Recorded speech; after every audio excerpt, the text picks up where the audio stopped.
let's take a look at this video here. You guys had already mentioned it a long time ago for us to watch, right? And everything. So let's go watch this video of Nanda Guardia, right? I think Nanda has been watching our videos, man, because we call it an orangutan, right? And everything else. But a big hug to Nanda. Come on, let's go. You guys can understand that the Minister of Economy, I'll repeat, the Minister of Economy has a chimpanzee vibe and that your money, your future is in the hands of this animal. Guys, I know that you're this animal. Maybe you're discouraged. It's with the news from Brazil, right? We get a little like that, but I want this video to serve as motivation, because think, if the orangutan is the Minister of Finance, you, with average intelligence, you don't need to be spectacular. You, with average intelligence, around average, a little above, you will already be capable of great achievements. It was Nanda who once commented in a video that in Brazil it's very easy to stand out. You just have to know how to read and write properly. I'm one of those people who, during my life, during my childhood, you know, at school, for example, I honestly thought I was super gifted. There's even a video on the channel where I tell this story, but like, I was a straight A surrounded by straight A's, you know? I thought I only got A's at school, and I didn't even take a notebook to school, I just listened to stuff and took tests. I was at that level, you know? But like, I thought I was super gifted, but I wasn't. It's just that it was a bunch of orangutans teaching a bunch of animals. And then as time went by I started to see, man, I guess I wasn't that smart, man. I guess I was just surrounded by animals, you know? And that's exactly what she's saying, man. So, in this video, I've highlighted 5 low IQ moments from Minister Fernando Haddad, some of which are very recent, some of which are very recent. So, if you're not a communist, if you don't carry this burden, this disappointment of having done L, then I ask you to subscribe to the channel and comment here. Comment where you're from, where you speak to help, to make this channel reach more people. So, let's go to the video about the IOF. Let's see what Haddad is talking about. Dude, it's not the one he says will only affect people who live in penthouses. Oh, this video hurts me a little, talking about the increase in the IOF. These measures that affect penthouse residents because,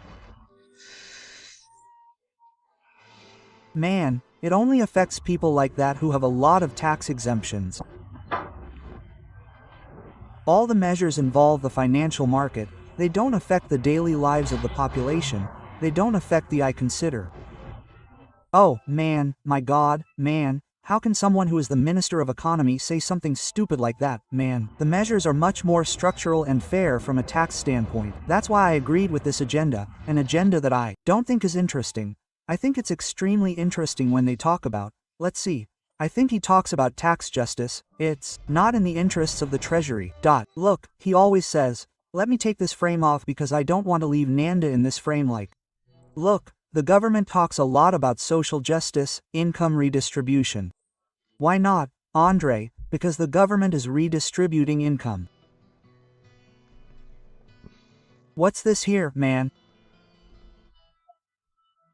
What is this 1,813 billion? That this year we're going to break the record, right? This year we're going to break the revenue record. So, I made a post on my X, I made a post, right, where I did the calculation, right? We took there, last year it was 3.4 trillion, we took there 3.4 trillion of value collected by the government and we divided it. We made the fair redistribution of income. We took all the taxes that were collected by the government, 3.4 trillion last year, and divided it by the 212 million inhabitants of Brazil. Do you know how much that is? How much was it last year? $400 per month, per person. Now I ask you, if you today earned $400 every month per person in your house? Here in my house there are 4 people. It could be a newborn baby, he will earn $400 per month forever, right? If you earned $400 per month, if each person in your house earned $400 per month, would you be worried about the existence of the SUS? Because the government today only exists to provide you with 3 things. It's the SUS, right? Yes, it's health, it's public safety and quality education. If you earned $10,000 a month, wouldn't you be able to have a health plan, pay for private school and home, car, life insurance and everything else and automatically no longer need public safety? Do you understand that the moment the population wakes up and sees that it's much more expensive to pay taxes to the government, for the government to give you third world services, get it? The moment that this calculation gets into people's heads, people say, wait a minute, man, wouldn't it be better if none of this existed and I earned more? Or would it be better if none of this existed, right, if none of this existed? Quote, and my money would be worth more and I could buy my own things. Because there are developed countries that don't have these rights, that don't have labor rights, for example, the United States. And you don't see a guy from the United States jumping over a wall to come to Brazil. You see people from Brazil fleeing to the United States to avoid the benefits that the CLT offers us. But I don't want to go into that too much. I just want to give you an example. And now, what will it bring this year? $150, $600 per person per month would be enough. So this income redistribution here, the government talks about tax justice, that justice, right? But they don't talk about the real problem of 25,000 employees earning 25,000 public employees earning $100,000 per month. Of the senator or governor who works for 8 years and retires with full retirement, with health insurance for his family, for the rest of his life. This is not talked about. What is always talked about is to put pressure on those who produce. It's about punishing those who produce. Brazil is an expert in punishing those who produce. I had one of the largest IT companies in Brazil. I sold everything, but I sold everything. I put my money into fixed income. You make more money with a fixed income than by working and producing. Having a bunch of employees, rent, accountants, people with tab 4, I don't know what. You make more money. You make more money without producing anything. I understand that the guy who lends money, he's producing. But do you understand? Do you think I didn't want to keep my company making $15.5 million, $2 million a month like I was making? I wanted to keep my company, man. I was around the computer all day. It was all day. It was. That whole thing was wonderful. But the government came in squeezing, stepping on. There comes a point where the guy says, man, you know what, man, put $2 million in the bank, earn 20-something dollars a month, man, and it all. I'm going to keep stressing out, waking up with heart attacks at night, with anxiety attacks, watching the camera. It's not worth producing. It's not worth it in Brazil, man. Producing is not worth it in Brazil. Let's go. I've only had 1 minute of video. I've been talking here for 10 minutes. Right, fair measures from a tax standpoint. Since when is tax fair? But other than that, I think this is even a secondary discussion. The main discussion here is him saying that it will only affect penthouse residents. That's a lie. Here in the office. Man, you see big businessmen in Brazil today. You see successful businessmen in Brazil today living in shitty houses. It's not like the guy lives in a 5 million reais penthouse and drives an armored Helix. You see relatively wealthy businessmen today successful with 20, 30 employees in a $500,000 real house with an old, popular car.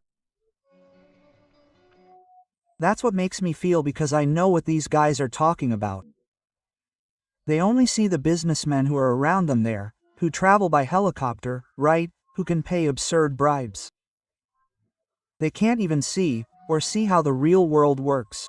They can't see what they want. They can't see that the Aunt Cortina who's selling hot dogs on the corner will be influenced by this increase when she goes to get working capital from the bank to use to buy a stand, instead of leaving a stand, putting in a trailer, leaving a trailer, renting a place, she'll be paying more taxes to support it.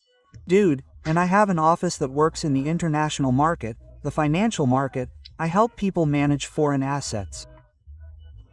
We offer these services and so, from the smallest investor to the largest investors, They carry out foreign exchange operations, remittances abroad very frequently. You, for example, who provides services, sometimes you work with IT, provide services abroad, you will be subject to this IOF. So it's a lie that it will only affect the resident of. This here bit me in the ass instantly. Penthouse. Besides, this has an impact on the entire production chain, because the producer who imports, who makes shipments abroad, for example, when you have a new rule, the amount of work, effort, energy that needs to be dedicated to adapting to this new rule, this completely harms Brazil's productivity, which is already ridiculous. So, it doesn't only affect the penthouse resident, and it's always this speech, right? Always this idea of pitting the poor against the rich. So, what's up with chimpanzees, people? What he said doesn't make any sense. That's right, I even raise this issue for you guys. You who know businessmen or work in some company, do you have any friends who are a little more well off? Does this guy live in a house worth millions of reais? Does this guy have luxury cars, or does this guy just have an okay little house with an okay car in the garage? I really want to see it later. I'll make a cut of it, we'll put it on the channel. You answer there and I'll give you a little heart in the comments. Because this idea of businessmen, right? Businessmen can. I remember once during the pandemic, I was taking the elevator with a neighbor of mine and I said, "Wow, man, what now? This pandemic thing is tough, right?" Because I had 9 containers of products stuck at the port, right? Then look what that son of a said to me. "Oh, businessmen will find a way." Then after I went to find out what that son of a bitch's profession was, a civil servant, he was at home earning $20 and something. I went in, looked it up, found his name, went to the transparency portal, man, the guy was earning $20 a month at home. I said, "Man, I wish I was earning $20 a month here, taking a year and a half off, right, during the pandemic. How I wish I had." Quote. Then you say, yeah, it's not that you understand that these people who live off money extracted from the productive class, they live a different reality, man. This month, for example, I'll open the game here for you. This month here I have $15,000 to $800 less in earnings on my channels. My average is between $15,000 and $800 less in earnings here on my channels. Why? Because I made fewer videos. I did fewer lives, I created less content, I gave fewer benefits to the members of my channel. It drops immediately. If I stop producing, if I produce less, I feel it instantly. These guys, whether they produce or not, their salary drops 100%. So they live this cognitive dissonance, they live this parallel reality. You're going to get everyone, it's going to affect everyone, the price of things, it's the operations that we do abroad. Let's look at the second moment here, okay? When he says, "Wow, that was ridiculous too." When he talked about Nicholas' video that reached 300 million views and that it's fake, that it can't be real because there aren't that many people who speak Portuguese in the world. Seriously, he said that. Let's take a look here. Because of fake news about pics sponsored by big techs to reach 300 million. Aren't there 300 million people in the world who speak Portuguese? God, man. These guys, this guy is the Minister of Economy, man. This is the guy you voted to put in Paulo Guedes' place. Man. What's the logic behind you seeing that a person is stupid? He's an animal. Fernando Haddad is an animal. He's an animal. He's an animal. Because, like, how can someone bring this logic? Oh, the number of views, has to be proportional to the number of people who speak Portuguese. It doesn't make sense. There are several videos on the internet with more than 1 billion views. Videos of artists, for example, of singers, of people speaking Portuguese. So, what the hell? What he said doesn't make any sense. Yeah. I saw that people questioned that Galinha Pintadinha. I think it has 15 billion. I don't know how many billion views, right? Because people watch the video more than once. I watched the video once on X and it wasn't even on Nicholas' profile, it was from someone else who shared it. So I made a video showing it, we watched that video later on Discord. Man, each view as in each time you watch the video it gets more than 1 view, man. It's something. And these are the people who are defining the future of our country, man. They are animals who have no idea how the hell anything works. Even Lula himself, he's proud of not having a cell phone. He says he doesn't have a cell phone, that he doesn't post anything on social media, that he doesn't have anything. You know what it was? People are proud of that. People are proud of not looking at social media. I understand why they don't look at anything. It's because if they did, they would get really pissed off, right? It's really stupid people. And to think that our economy is in his hands. By the way, leftists have this characteristic of denying the facts, right? It's very common. Hey, there's even a debate. I don't remember the name. Hey, if you remember, tell me in the comments that it's a woman, a communist and an anarcho-capitalist. And then the anarcho-capitalist presents the facts. Then she says, but I disagree with the facts. That's how the communist thinks, so it doesn't make any sense. This is really stupid. Another statement that shows Fernando Haddad's very low Q is when he defends. Low IQ or bad character? That's the question, right? The end of the exemption of LCI and LCA. For those who don't know, LCI is the acronym for garbage with tax and LC.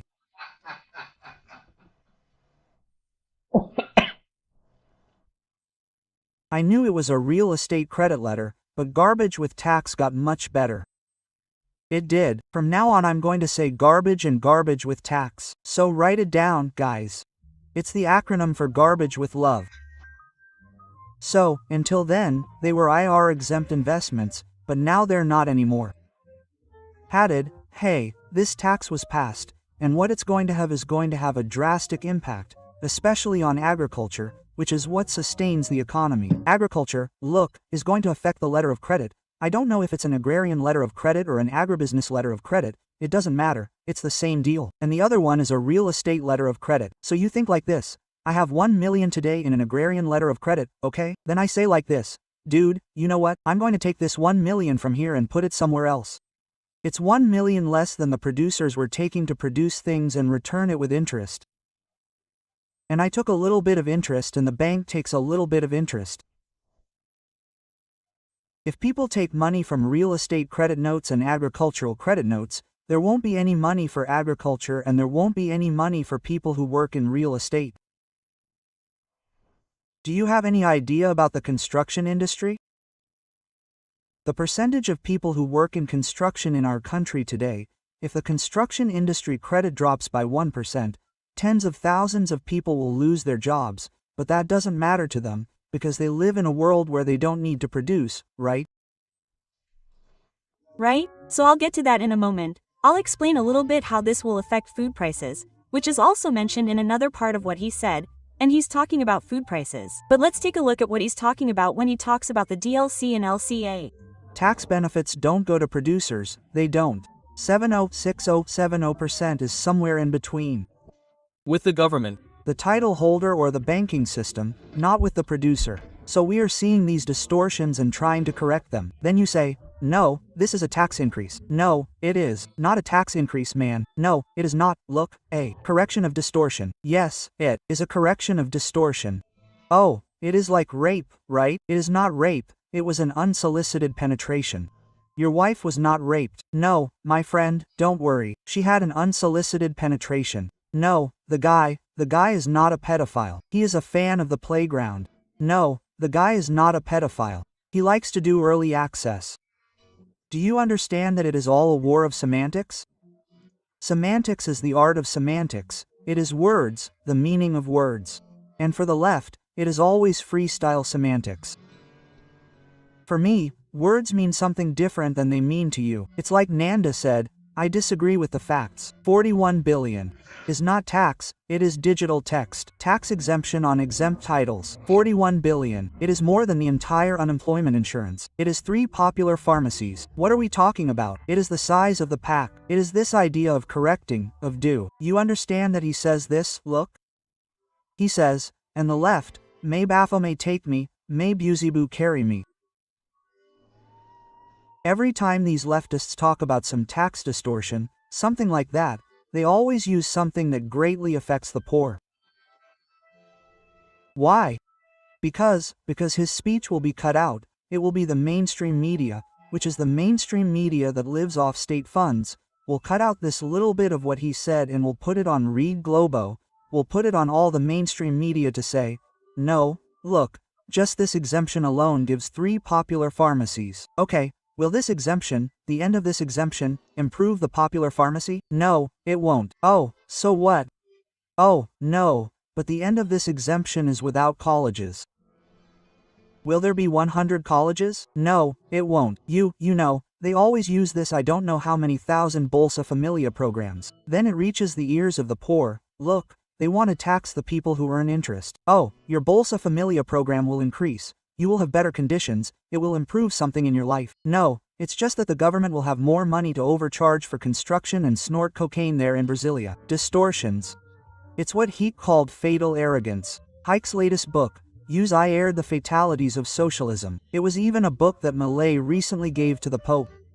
Yeah, it's really cool. There's even a video of him doing it. Yeah, but this Pope would even accept it, right? If he gave it to the other Pope, he would melt. This book deals with a concept fundamental point that Hayek brought up, which is fatal arrogance.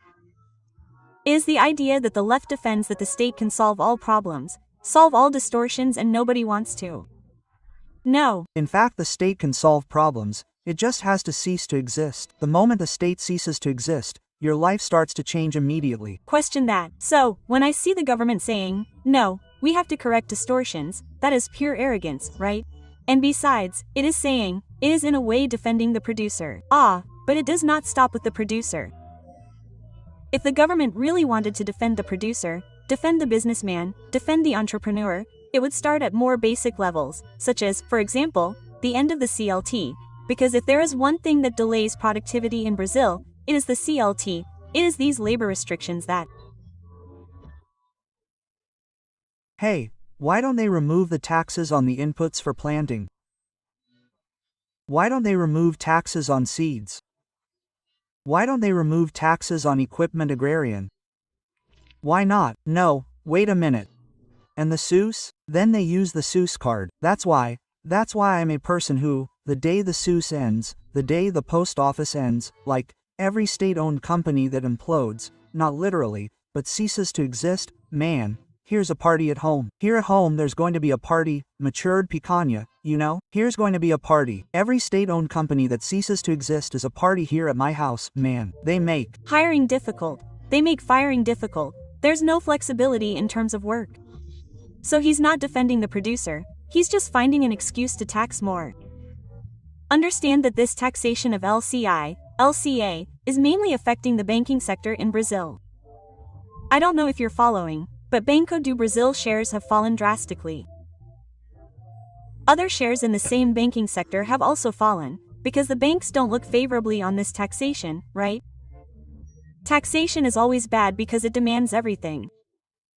Because it will make people who have letters of credit in these banks take their money out of there. The government thinks it is finding these fixed income investments. People will take their investment out of fixed income and open a company tomorrow. That's not how it will work, my dear. It will simply take this investment out of fixed income and put it somewhere else. No, it will no longer earn 15% here in Brazil. It will prefer to earn 5-6% in the United States. A maneuver, all the work to adapt to the new rule. So, the activity that should be productive and consumer-oriented ends up being focused on meeting new bureaucracies and new rules every time. And let's face it, how do you invest in a country with so much uncertainty like Brazil? In fact, the very definition of risk is the degree of uncertainty.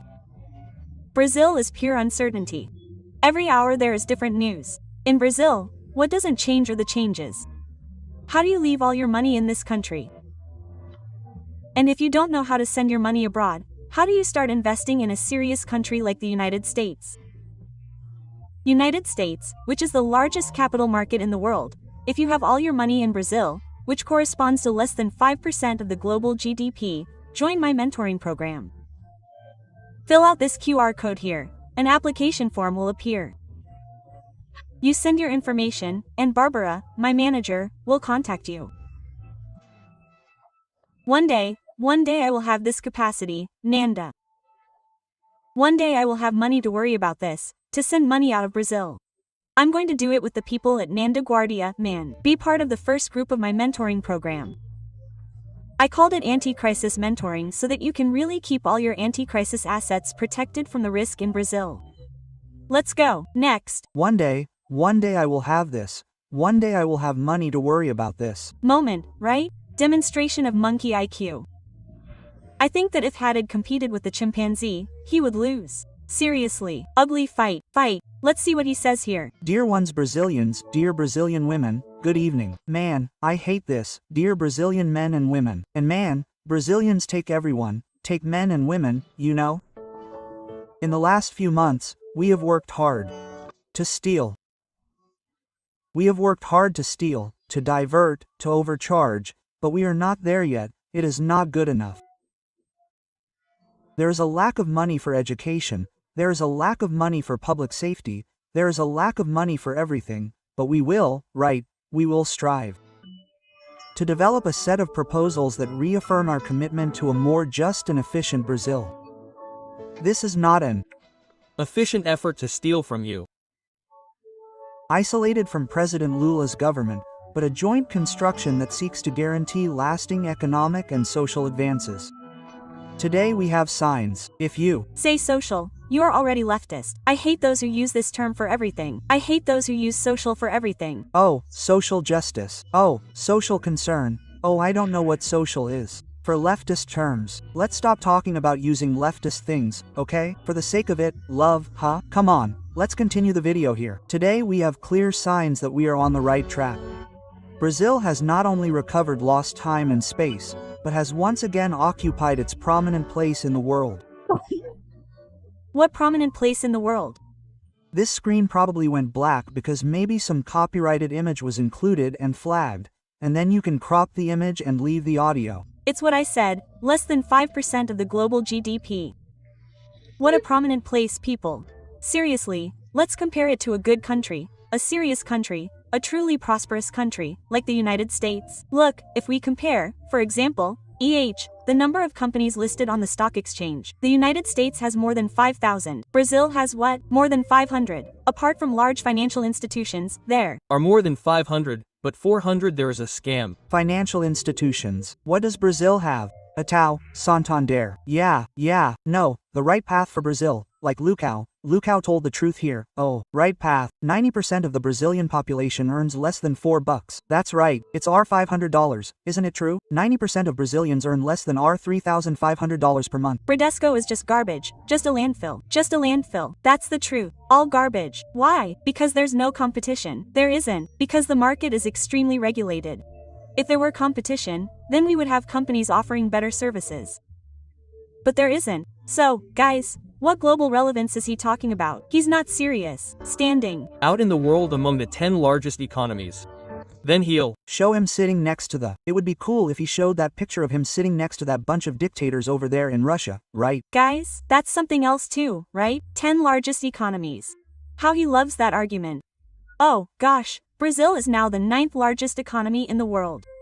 My God, how disgusted I am when leftists say that, man. But I am disgusted. Come on, I'll explain why this argument doesn't make sense, because the Communist Party uses the idea of nominal GDP. He thinks that nominal GDP means a lot of things. First, nominal GDP is artificially distorted by consumption. So, when you look only at nominal GDP, you're also considering some consumption production factors. If consumption increases, if consumption has a lot of weight, thanks to, for example, artificial credit, social programs, things like that, and obviously it will distort GDP, right? So then, nominal GDP is the number, right? When it's nominal, it's the number is big, the number is gigantic. This illusion that we're close. But then, first of all, the first reason why we shouldn't fall for this fallacy of the 10 largest economies is that we're basing it on nominal GDP, which means nothing. If we were to use GDP for something in our analysis, we would have to use GDP per capita, because while nominal GDP shows the total value of, like, in nominal GDP, our country is better than Switzerland. Nominal GDP, our country is bigger, man, it's bigger than Iceland. But, like, today, Iceland is one of the best countries in the world, right? In quality of life and money, and stuff. In nominal GDP, they're not the best.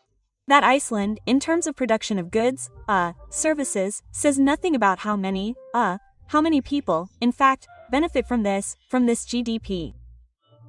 On the other hand, GDP per capita divides this value generated per person, that is, it's a much more realistic figure.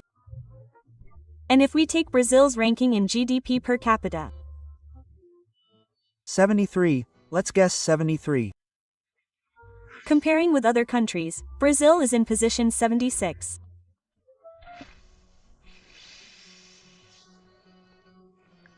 Of course, man. If you take the GDP and divide it by the number of people in Brazil, knowing that there are 12 states in Brazil, it's 12 or 13, I think it's 12, right? There are 12 states in Brazil that have more people living on Bolsa Familia than on CLT than working. It's possible to have the idea that there are 12 states in Brazil that are practically unproductive, that are in deficit, right? It's really cool. It's really cool. So don't buy into this leftist talk. When we're leftists, we're the 9th largest economy in the world. How ridiculous. You don't see the situation in the country, you don't see a bunch of places closing down, business owners not wanting to hire, taxes, distortions in the production process. You don't see this and you just celebrate news that has no economic basis. And worse, it's coming from the Minister of Economy, this orangutan. Next video here when he talks about helping to recover credit and support for entrepreneurs. My God. Half of them are unraveling and believing, they came too. Look at the names of the plans, the unraveling and believing. I told you, Brazil is a third world country, the easiest thing to sell, which is hope. Fighting school dropouts, helping people. Fight school dropouts, which is skipping classes, man. Recovering credit and supporting those who want to undertake. Those who want to undertake in the Brazil, brother. Divest, take your money out of this diabolical system. Supporting those who want to undertake is finding people. If you increase the IOF, right? Let's increase the IOF, increase taxes. If you have an iconic video on my channel and I think it was on Papa Hardware that I made, I have a hardware channel, right, where I complained about this tax issue. Yeah, I comment, man. There was a time when I broke the company's revenue record, and I had losses. Almost like the government is having now, because I went from a tax bracket of 6% and went to one of 12, because since a company started, at the time I think it was $500,000 a month, we started making $500,000 a month, and out of nowhere the tax went from 6% to 12, something like that. I know that more than doubled the tax I paid. And then I started take a loss, so I had to increase the price of all my company's products by 10, 15%. And everyone, what happened? It happened, the government happened, my dear, the government happened. So I was making $1 million more, earning 7% profit, while the government took 28 to 32% of that 1 million. And people got mad at me. If I really wanted to stimulate entrepreneurship, I said, I would eliminate the CLT. Life would be much easier without the CLT, a setback for Brazil. The fight against privileges and tax evasion. The fight against privileges. More privileges than the suit allowance, fruit allowance, housing allowance for politicians, 25,000 public employees earning more than $100,000 per month. But those are the privileges we're talking about, aren't they? They're the tax privileges. Instead of paying 27.5%, you only pay $8. These are the privileges we want to change. That's why the tax reform that is coming now will destroy Brazil. People who pay 8% in taxes will have to pay, they will start paying 30, 32. Social justice in your asses at home, look, it allowed us to improve our public accounts. If in the recent past there was a lack of tax justice. People, tax justice, what is tax justice? So, how do you measure it? Do you understand? To what extent? Okay, no, here it is fair. Here is not who says that. And then again. No, tax justice for me is the Americans, right? Who made 40 billion reais in losses, 20 billion came from state banks, and then who is going to pay for this loss? Guess what? Fatal. Who says that it is fair to tax someone, understand? Oh, it makes no sense. My God in heaven. Tax justice has been maintained. You see that this type of speech here is for the people, it is for the people of who is 83. Man, this type of speech here, it sounds really good in the ears of someone who doesn't understand, about nothing. In the ears of those who don't understand anything. This speech he's giving here is cool. Anyone who understands the bare minimum of the bare minimum knows that everything he's talking about here is something that does exactly the opposite of what he's preaching. Privileges for the richest, without progress in income redistribution. Now we collect more fairly and efficiently. Where's the income redistribution here? Hatted? I want to redistribute this income here, okay? I want to redistribute this income here. No, but not that one. Not that one. We're going to. Notice that the central argument is income redistribution and not income increase. The leftist never talks about producing more, about how we can generate more value. It's about increasing market competition. It's not about redistributing what's already bad, it's about redistributing poverty. And how do you improve public finances? A graph came out the other day. I saw a graph of government revenues from all emerging countries. Brazil ranks highest compared to, for example, Chile, Mexico, Peru. And we are on our way to having the highest VAT in the world. Colombia, other emerging countries. It's not about raising taxes, it's about correcting distortions. Look. Guys, in other words, government revenue is too high and there are leftists defending taxation, thinking that the solution is to tax more. How does that improve public finances? Increase revenue? How does that improve public finances? Again, I've already told you this, right? I said, look, man, I think Brazil pays a shitload of taxes, right?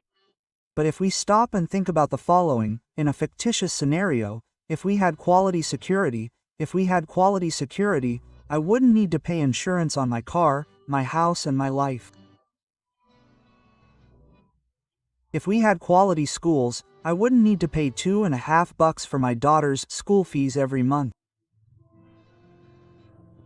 If we had a quality SUS, a quality health system, I wouldn't need to pay $1.50 for health insurance every month. So, that's almost $5,000 a month that I pay today so that I don't have to depend on anything from the government.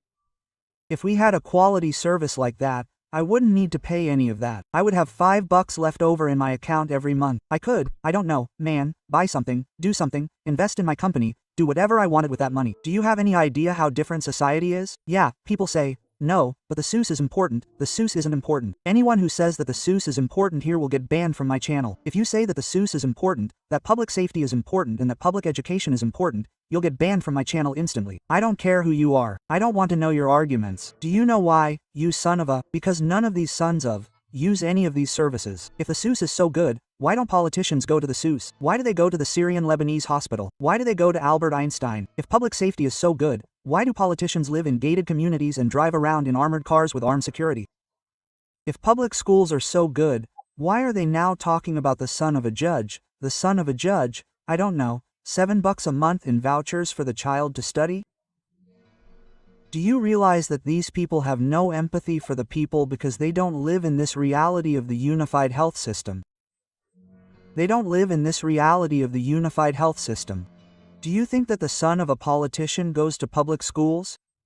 The daughter is learning to be a prostitute and the kid is learning to be a traffic cop? Of course not. Do you think he knows what it's like to go to the unified health system and wait for care? Of course not. It's a top-of-the-line health plan. I've already made a video for you saying that a congressman's health plan costs $21,000 per month. I made it, showed it, got the data from the transparency portal, divided it by the number of congressmen, $21,000 per month for a congressman's health plan and you pay $70 in the SUS, you cost every month. Isn't that weird? This doesn't cause outrage in your faces, in your parade, it doesn't cause outrage. So, if the government delivered quality products, there are several countries in the world that have interesting public security, that have an interesting government health plan, there are several countries in the world that get this issue right. And then, people get rich with this, because I no longer need to pay for a health plan, I no longer need to pay for car insurance, home insurance, life insurance, insurance for. You feel at ease, you know that if a bum does something, he'll go to jail for 30 years. Do you understand?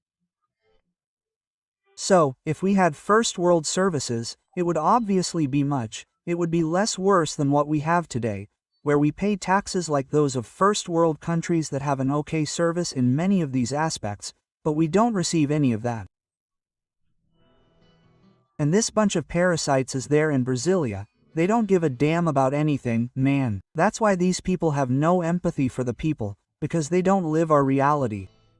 They don't talk about cutting spending, they only talk about collecting more. That's why it's another argument too. When I talk about investing abroad, some people say, Nanda, but what if a good commodity comes along? Don't you think Brazil could do well? It's a commodity, but it's a good commodity. Lula was lucky. I think the situation can improve, but in that case, I honestly prefer to invest in other emerging countries that have a good situation. I need to invest, right? If Brazil starts exporting iron ore and increases the commodity market again, then I'll invest my money in the country that's buying the commodities, because it's buying iron ore to make chips. Computer chips aren't made with iron ore, but you understand, it's buying iron ore to make cars, to make high-tech stuff. I'm going to take my money out of Brazil and put it in the country that's buying commodities, not in the country that's selling the damn commodity. How many containers of iron ore does it take to buy this? Here, look. How many containers of iron ore does it take to buy this? This little piece of, here that costs 1,000?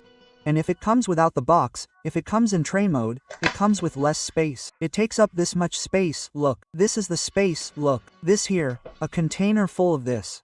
Here, when I had it, my IT company imported this here in tray mode. It doesn't come in this box here. It doesn't come in this box, it comes in these giant plastic things like this, one next to the other, and a pallet of this comes. No, it doesn't even come in this box.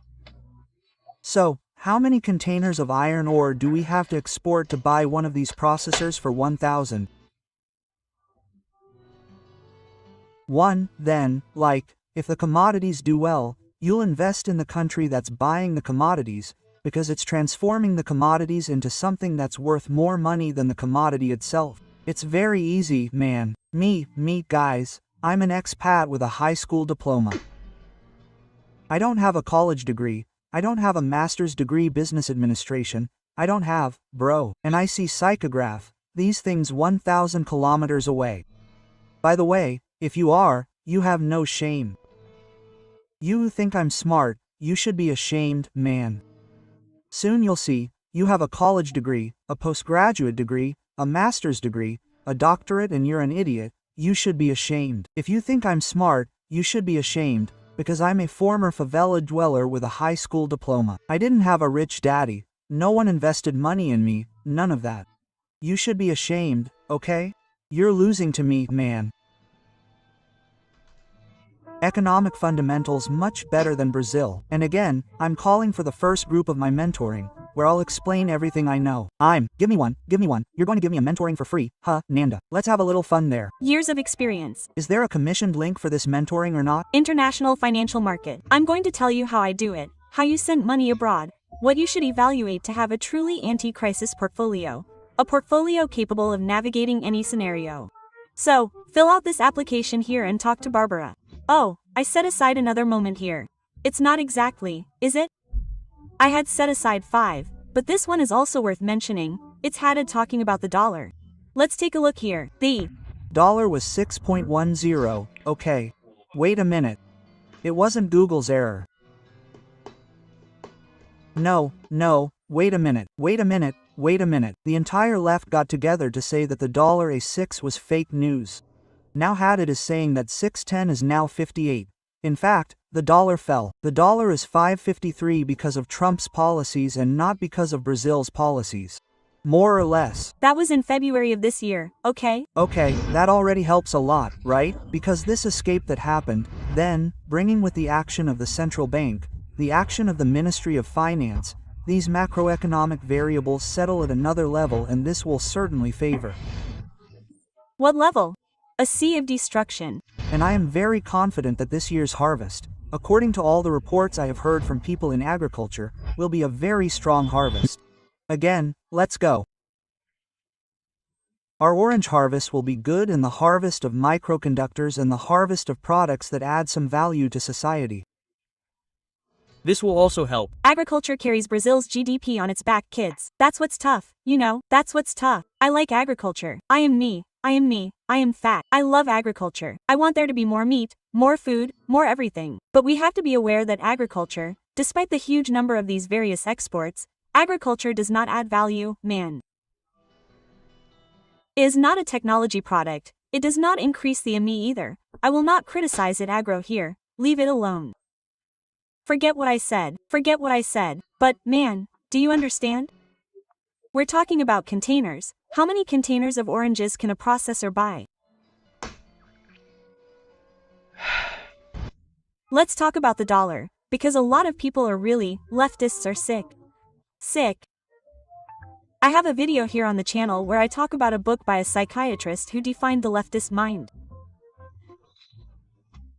Leftism is a disease and we have to not even mix with these people because otherwise this disease can, you know, contaminate the environment, right? So, but getting back to this, there are leftists today even praising the government because of the dollar, and these are people who have no idea what's going on in the world. Why is the dollar falling? There's never a single answer, okay? Never. But without a doubt one of the global factors is the fall of the dollar as a whole. Because if we take the DXY and there's an ETF that replicates the DXY, which is the U, it's not falling because of Lulina. The P is, in fact, it serves as a head in portfolios because the DXY rises in times of crisis. The DXY has been falling all over the world. So the dollar has been weakening all over the world, okay? Which temporarily is still a global reserve, it's still where everyone runs to in times of crisis. That's why the DXY rises in times of crisis, but it's normal to have these periods of decline and the DXY has been weakening. Naturally, other currencies, such as the Brazilian real, tend to strengthen, although the composition of the DXY doesn't even have a real, because the real is an irrelevant currency, but it is an indirect factor that can indeed contribute to this fall of the dollar. But the dollar is falling today too. A much easier way to explain that the dollar is falling. The dollar is falling because Trump is doing some, there and everything else and P that's it. There you go. The dollar should be falling because the Brazilian government is cutting costs and is streamlining the machine. This could mean that it doesn't, the dollar is falling, and the real is appreciating. These are two different things.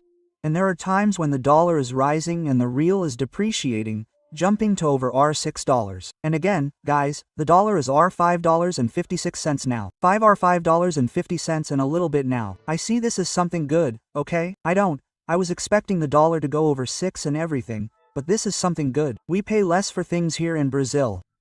But we know that when the dollar falls here in Brazil, everyone says, it's not that we put the stock we bought when the dollar was at $6. Brazil has the worst businessmen in the world.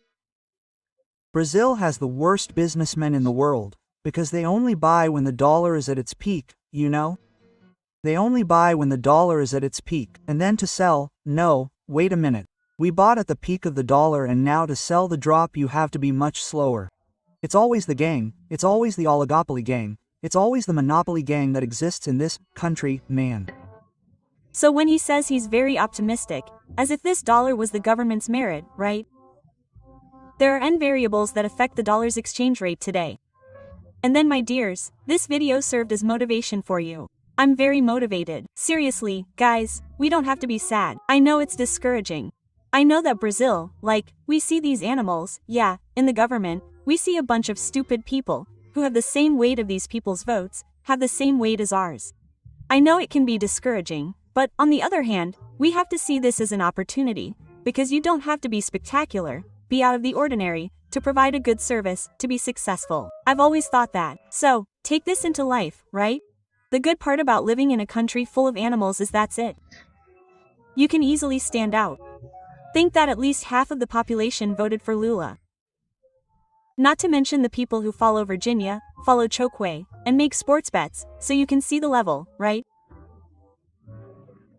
So, if you don't do that, if you didn't vote for Lula, if you don't watch Chokwe, if you didn't do the L, wow, you're way ahead of people and you must feel superior, yes, because that's a fact.